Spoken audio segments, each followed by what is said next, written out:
While you play by the rules, someone with half your talent is likely living the life you want. They aren't necessarily more capable. They understand a hidden psychology you were taught to ignore. To close that gap, you have to stop looking for fairness and start identifying leverage. Most social conditioning is designed to make you compliant. You've been trained to be non-threatening, to wait your turn, and to avoid conflict. This isn't for your benefit. It's a program that ensures you remain a predictable resource for those who already hold power.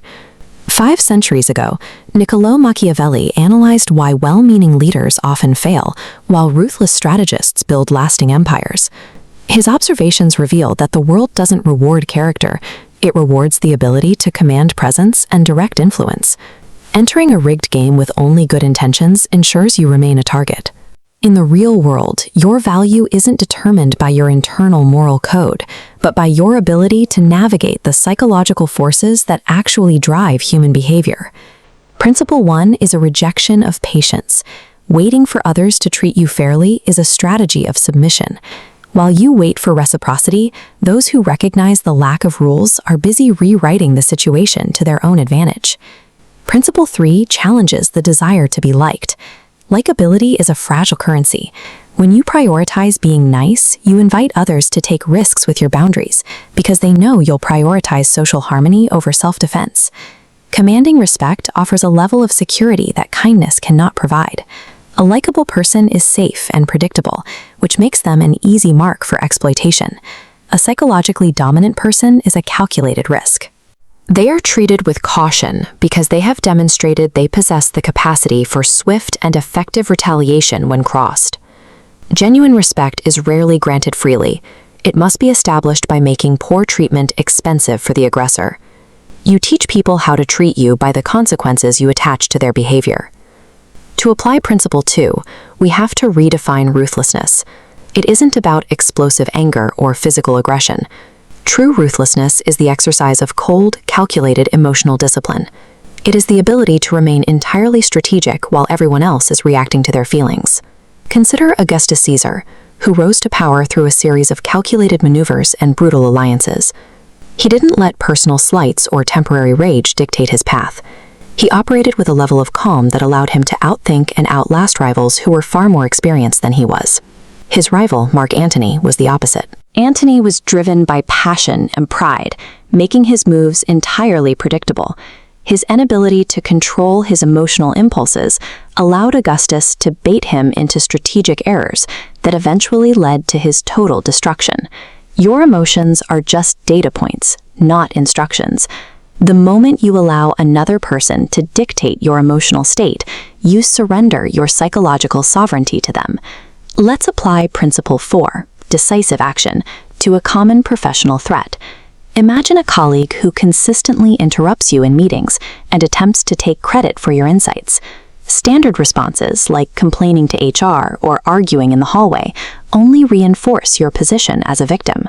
These are weak signals that tell the attacker their behavior is working. It's getting a visible, emotional rise out of you. The Machiavellian solution is Principle 7, systematic consequences. You stop viewing this as a personal conflict and start viewing it as a system error that needs a clinical correction. The execution is clinical. You quietly restrict their access to the information they need to sound competent. Then, when they inevitably falter in a high-stakes meeting, you provide the correct, data-backed answer yourself, effectively stripping them of their perceived authority in front of your superiors. When you build a system where disrespect costs the aggressor their professional reputation, your personal emotions stay off the battlefield. The authority of your position is maintained automatically, without you ever having to raise your voice. Principles 5 and 6 focus on the power of perception. In human social dynamics, the story people tell about an event is often more influential than the objective facts of what actually occurred. A skilled strategist never allows a setback to look like a simple mistake.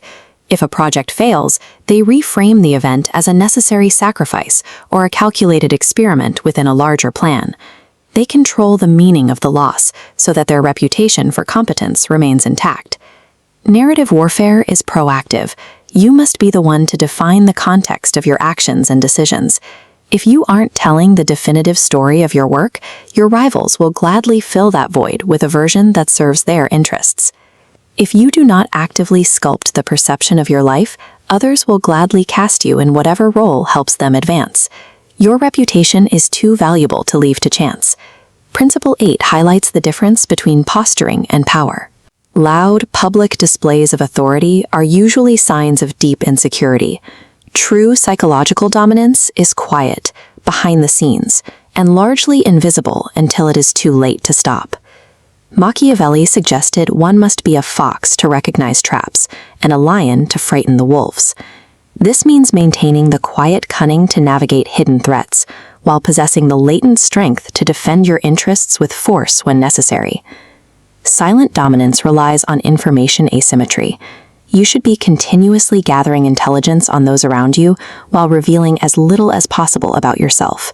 This makes your next move impossible for others to predict.